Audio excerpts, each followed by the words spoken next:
All right, so Carl Kierick with the Mac Foundation back with our second update so far. So the last video we made was the same day as the orientation for the Fire Academy, the Volunteer Fire Academy.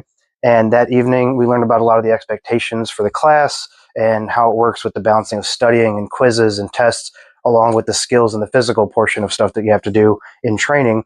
Basically, you're responsible for getting all that studying, the quizzes, the tests done on your own, not in class time. But luckily there's an online portal so you get all these tools that you need. The instructors are always available to help. They even brought in a former student to talk about study habits. So you get all the tools that you need to succeed and prepare for the actual certification tests. At orientation, we also got to learn about each of the individual, like 54 people are in our class this year, or this session. And so it was really awesome to hear all the diversity from the students, all the different places that they're from, backgrounds that they have. The main thing that we heard from everybody was that they just wanted to find ways that they can help people and help their communities and make a difference. So that was kind of the overarching theme. Probably about 30 departments represented in this class through all these people. So that was also great. We were able to, in our second class, everybody had to do a 5-minute presentation on their department. So that was really interesting, again, just to hear all the background on why these departments started, how they started. We had our first Saturday classes. So Saturdays are definitely the time where we focus on skills and physical training. So we started at 8 a.m. with a quick workout.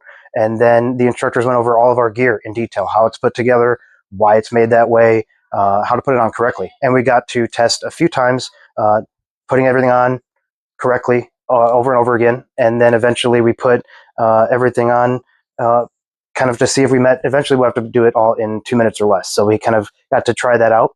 This includes the boots, the pants, the coats, the hood, the helmet, the gloves, and then your SCBA, the self-contained breathing apparatus, which is the air tank and the mask. But there's so much technology that goes into them now to help keep people safe. So it was challenging to try and get it all on correctly, but everybody was helping each other out, so that was really awesome.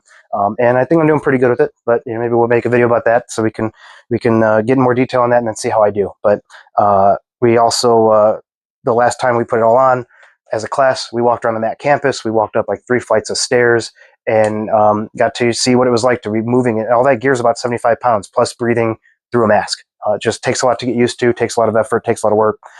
Again, I felt good, and I think most people did, but it's something that was cool to see everybody kind of helping each other out, encouraging people.